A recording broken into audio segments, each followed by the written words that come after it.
우리 지역 주민들의 건강에 대한 궁금증을 해결해드리는 우리 가족 건강주치 시간입니다. 최근 의학 드라마가 참 많이 제작되고 또 방영되고 있죠. 가끔은 TV를 통해서 비춰지는 세계가 일반인들에게는 굉장히 신기하기도 한데요. 그중에서도 장기 기증, 또 장기 이식과 관련해서는 이 사람의 생사를 다투는 일이다 보니까 드라마 속에서도 중요하게 다뤄지곤 합니다. 그런데 이 장기 이식과 기증, 우리 일반인들은 잘 모르는 분야라서 그런지 사실 좀 어렵기도 하거든요. 그래서 여러분의 고민을 풀어드리기 위해서 오늘 자리를 마련했는데요. 방송 보시다가 장기 이식과 기증과 관련해서 궁금한 점 있으신 분들은 아래 나가는 번호로 연락 주시고요. 그럼 오늘의 주치 소개해 드릴게요. 명지병원 외과 이정훈 교수님 모셨습니다. 교수님 안녕하세요. 네, 안녕하세요. 네, 먼저 가장 기본적인 개념부터 여쭤볼게요. 이 장기 기증과 장기 이식 굉장히 많은 분들께서 어려워하시는 주제거든요. 네. 어떤 걸 가지고 이 장기 기증과 장기 이식이라고 부르나요? 먼저 이제 장기라고 하려면 우리 몸에서 생명을 유지하기 위해서 기본적으로 작동하고 있는 몸의 기관인데요. 이제 심장이나 간, 네. 신장 같은 것을 이야기하고요. 이러한 장기 기능이 완전히 망가져서 기능을 못하게 되는 걸 장기 부전이라고 그러고요. 장기 이식은 그런 기능 부전에 빠진 장기를 다른 사람의 장기로 대체해 주는 것을 장기 이식이라고 하고, 그다음에 네. 그 기능 부전에 빠진 장기를 제공해 주는 것을 이제 장기 기증이라고 이야기를 합니다. 네. 이 장기 이식이라는 게 굉장히 이 서로 다른 사람의 장기를 연결해 주는 거잖아요. 그래서 정말 어려운 일이지만 사람의 생명을 구해주는 굉장히 고마운 의술인 것 같거든요. 그러면 이런 장기 이식은 도대체 언제부터 시작이 된 건가요? 장기나 조직을 떼서 몸에 옮기거나 붙이는 개념은 사실은 고대 시대부터 있었고요. 여러분들 네. 이제 잘 아시는 것 중에 키메라라는 고대 괴물이 있는데 그것도 이제 여러 동물의 몸을 합쳐놓은 그것도 일종의 이식의 개념이 되겠고요. 네. 그다음에 이제 신화적으로는 그 성자들, 성 코스마와 다미안이라는 분이 네. 골육종 다리가 못 쓰게 돼서 네. 그 다리를 못 쓰게 된 그 부자의 한쪽 다리를 잘라내고 그다음에 이제 죽은 이디오피아 노예의 한쪽 다리를 붙여주는 이제 성화로 남아 있습니다. 그런 것들에서 이제 이식의 개념이 발달을 했고요. 네.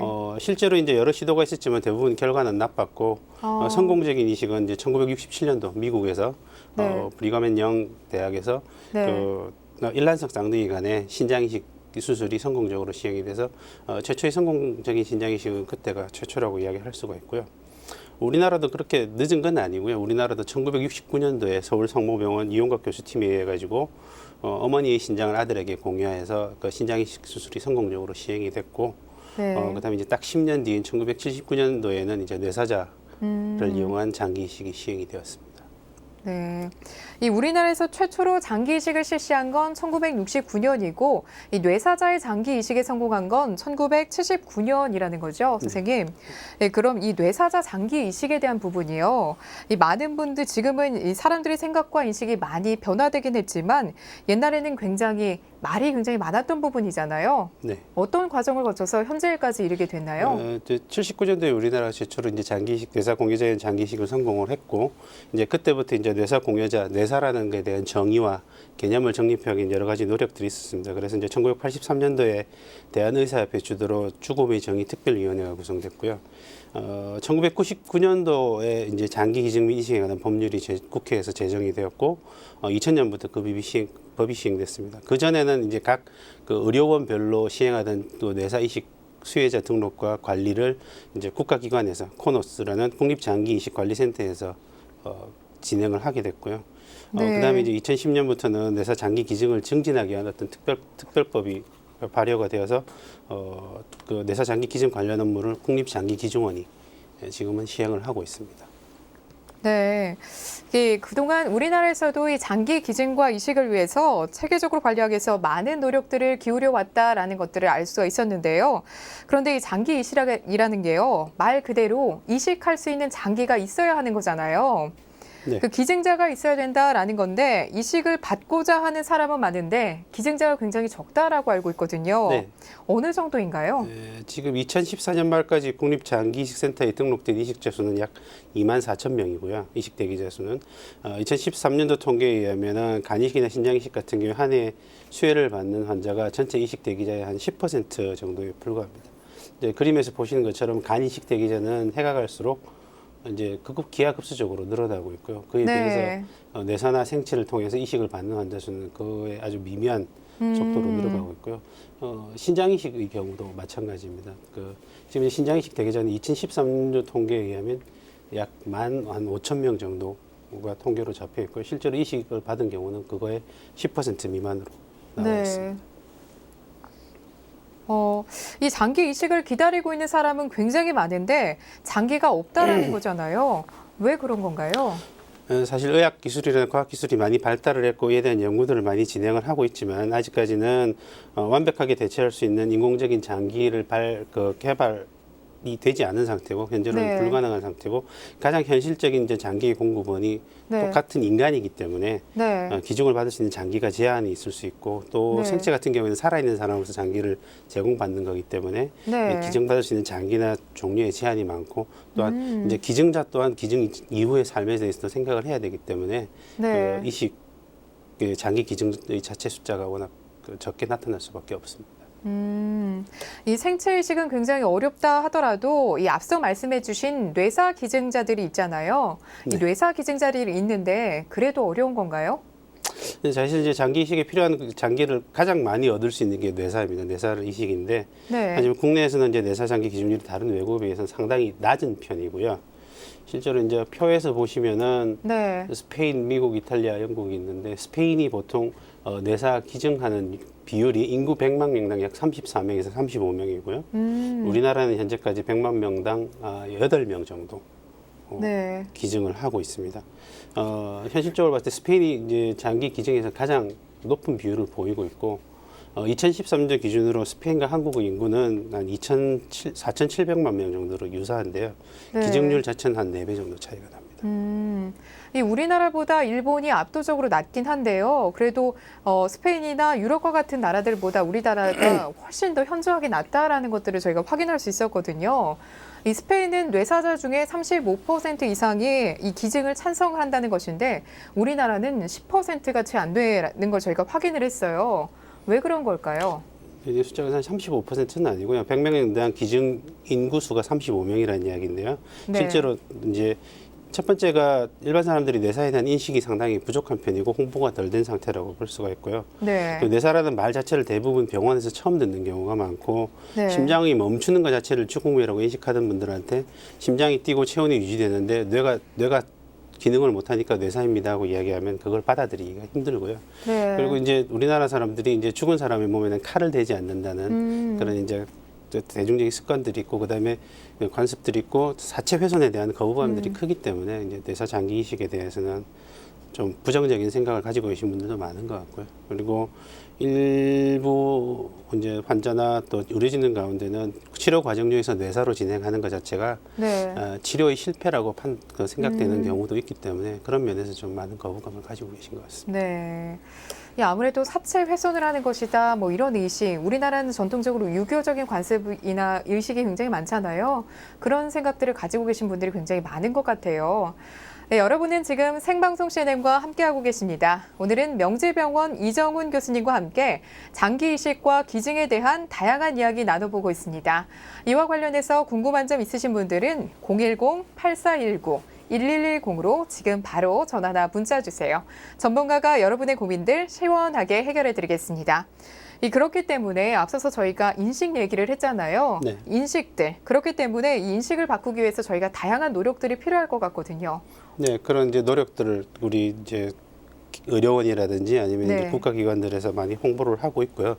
이제 국가 방송을 통해서 지금 광고도 많이 나가고 있고, 그다음에 이제 장기식 관리센터, 장기기증원, 생명있기 운동본부 등에서 다양한 형태의 장기기증 증진 프로그램들을 시행을 하고 있습니다.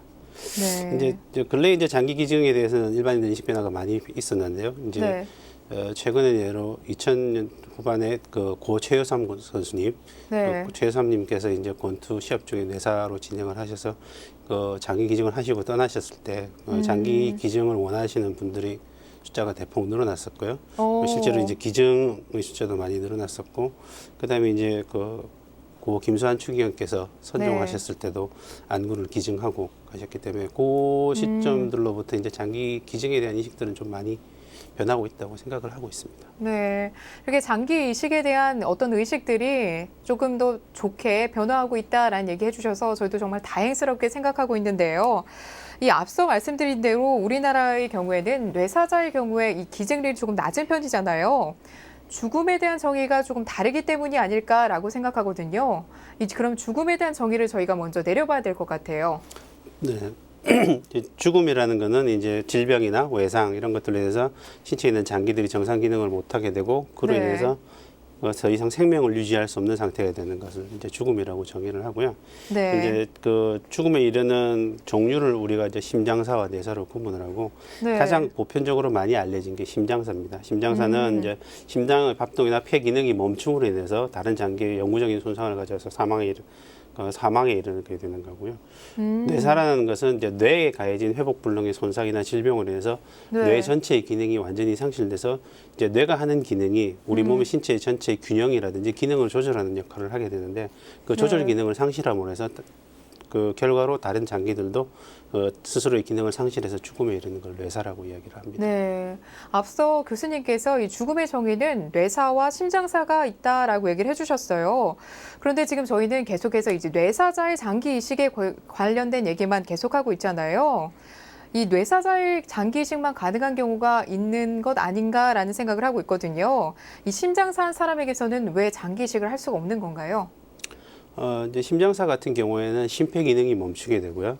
심폐 기능이 멈추게 되면은 각 장기에 필요한 산소라든지 영양분의 공급이 불가능하게 됩니다. 그렇게 되면 장기들이 그 순간부터 손상을 받게 되죠. 손상을 네. 받게 되고 우리가 이식에 필요한 장기들은 정상적이고 건강한 기능을 유지를 해야 되는데 네. 그런 기능을 유지 못하게 되는 상태가 되기 때문에 단 심폐사에 의한 사망인 경우에는 장기 기증이 거의 불가능합니다. 그래서 심장사에 관한 그 심장사로 인한 그 사망자는 장기 이식이 거의 어렵다라고 얘기를 해주셨어요. 지금 방송 보시고 연락 주신 시청자분이 계시다고 하거든요. 지금 바로 한번 연결해 볼게요. 여보세요? 여보세요? 예, 안녕하세요. 네, 안녕하세요. 예, 전화 주셔서 감사드리고요. 어떤 부분들이 궁금하셔서 전화 주셨나요? 전 장기 간이 안 좋아서 네, 간 경화에서 간암이 그 뇌제로 내가 지졌거든요. 네, 3년 됐나. 그런데 복수가 차가지고 이랬는데 이제 네, 기증을 받고 싶은데 받을 길이 없는 것 같아가지고 네, 지금 방송을 보니까 예. 지금 해서 한번 전화 드려봤어요. 네, 지금 간 경화에서 간암으로 치료를 받으셨대요. 3년 전부터요. 지금 간에 복수도 차고 하시는 상황이라는데 어떻게 좀 해결 방안이 없을까요? 이거는 좀 민감한 이야기인데요. 현실적으로는 지금 만약에 뇌사를 기다리신다면 그거는 당장은 해결 방안이 없고요. 네, 그리고 이제 환자분의 개개인의 상태에 따라 다르긴 하지만 네, 이제 간암까지 진행하신 경우에는 네. 그 간암의 병기에 따라서 네, 실질적으로 이제 이식 자체가 불가능한 경우도 있을 수 있기 때문에 이거는 제가 여기서 뭐 된다 안 된다 어떻게 네. 하면 빠른 방법이다를 말씀드리기는 좀 곤란할 것 같고요. 네. 어려운 질문입니다. 일단은 우리 병원에 가셔서 지금 현재 그 간암의 그 병기 상황에 대해서 조금 알아보시고 이식이 가능한 상황인지를 먼저 확인을 해보셔야 된다고 얘기를 해주셨어요. 그래서 병원에 가시고 확인을 한번 받아보시는 것이 좀 더 정확한 진단이 되지 않을까 싶고요. 보다 자세한 내용은 저희가 방송 후에 연결해 드려서 이제 정보 드리도록 할게요. 전화 주셔서 감사드립니다. 예. 그러면 이제 계속해서 다음 질문을 조금 저희가 풀어봐야 될 텐데요. 저희가 심장사한 사람에게서 장기 기증을 할 수 없는 이유까지 저희가 들어봤어요. 그러면 이 장기 기증을 할 때도 저희가 그럼 이제 뇌사의 경우에는 뇌사자에게서는 왜 가능해지는 건지 좀 궁금하거든요.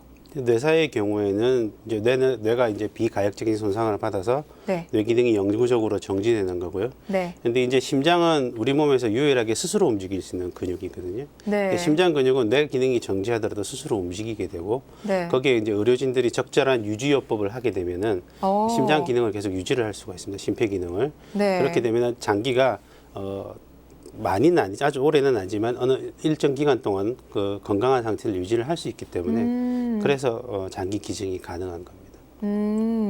그러면요, 또 이게 얘기를 듣다 보니까 궁금해진 내용들인데요. 이 뇌사자라는 게요, 우리가 흔히 드라마나 영화 많이 보잖아요. 드라마나 영화에서 나오는 식물인간, 이 식물인간이 된 상태를 말하는 건지 궁금해요. 뇌사자하고 식물인간은 그 정의가 다르고요. 네. 뇌사는 뇌 전체 기능이 완전히 마비된 거고 거기에 더해서 뇌간이라고 하는 네. 우리 몸에서 이제 심장 박동이라든지 호흡을 조절하는 중요한 기능을 하는 중추 부분이 있는데요. 그 네. 부분까지 완전히 기능이 손실이 돼서 더 이상 몸에 있는 심장이나 폐 기능, 호흡 기능을 조절하지 못하는 상태가 되는 거고요. 식물인간은 이제 외상이나 다른 원인에 의해서 뇌 기능 일부가 정지한 상태. 그래서 이제 뭐 책에서는 다른 말로 부분 뇌사라고도 이야기하는데 이런 경우는 대개는 우리가 아까 이야기한 뇌간이라는 중요 부위는 손상을 네. 받지 않았기 때문에 네. 심장이 뛰게 하고 스스로 숨쉬게 하는 능력을 가지고 있습니다. 그래서 뇌사와 식물인간은 구분을 해야 되고요. 그러면 단순하게 뇌사와 식물인간은 같은 건 줄 알았는데 굉장히 교수님 말씀을 듣고 보니 많이 다른 부분이 있다라는 거 알겠어요. 그럼 지금 이 환자는 뇌사다라고 판정을 하려면 식물인간과 구분해서 좀 판정을 지어주는 게 굉장히 중요할 것 같거든요. 어떨 때 저희가 뇌사라는 판정을 내리나요? 일차적으로 이제 뇌사 판정을 내리는 거는 이제 환자에서 우리가 기본적으로 보는 반사들이 있습니다. 뇌 반사들이 있는데 네. 그 대광 반사라고 해서 동공에 빛을 비추어주면 그 동공이 축소가 됩니다. 축소되는 반사라든지 목에 이렇게 자극을 하게 되면 구역질을 하게 되는데요. 네. 구역 반사들이 그런 반사들이 뇌사 환자에서는 완전히 사라지게 됩니다.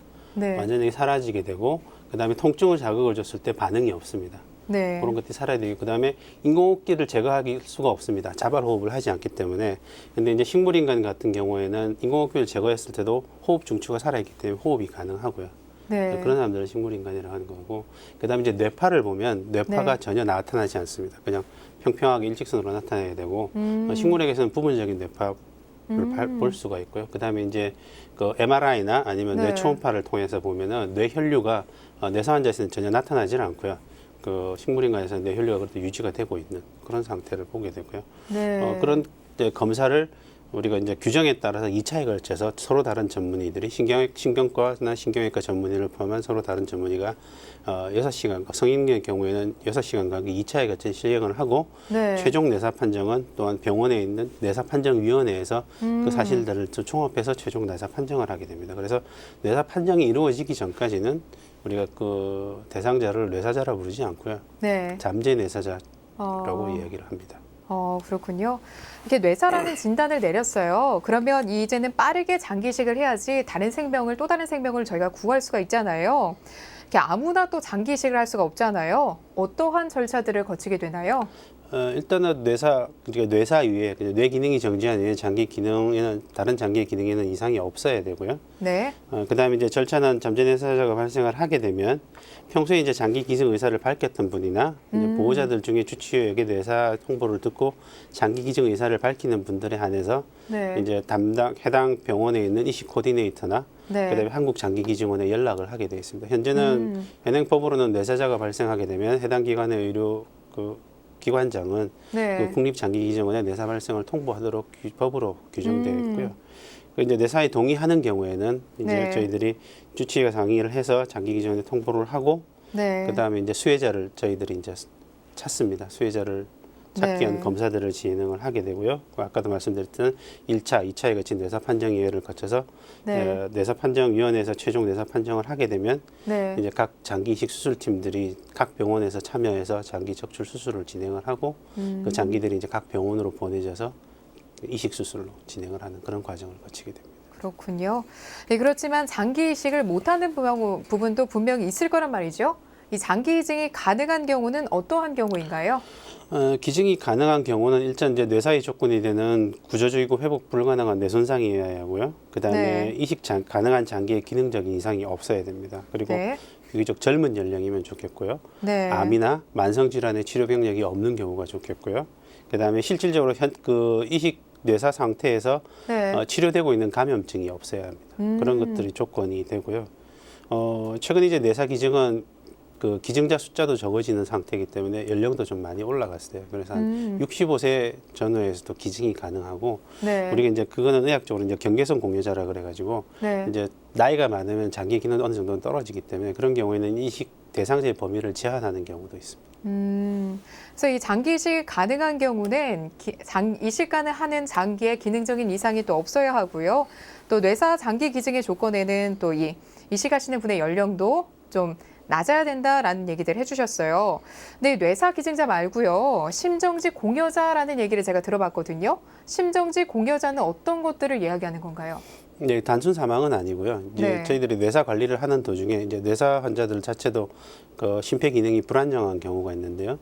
그리고 이제 뇌사 관리를 하는 중에 갑자기 심정지를 일으키는 경우가 있기 때문에 네. 이제 그런 경우에는 1차 뇌사 판정이 되고 상태가 불안정하다고 판단이 되는 경우에 우리가 이제 관류를 미리 준비를 합니다. 뇌사를 하기 위해서 피를 제거를 하고 그걸 이제 관류역으로 채워야 되는데 네. 그거를 이제 사망 직전에 미리 준비해 놓은 상태에서 환자의 심폐가 정지되는 순간 관류를 시작해서 장기들을 냉각을 시키고 네. 즉시 수술방으로 들어가서 이제 장기 적출을 시작을 하게 되는데요. 그런 경우를 이제 심정지 공여자라고 그러고요.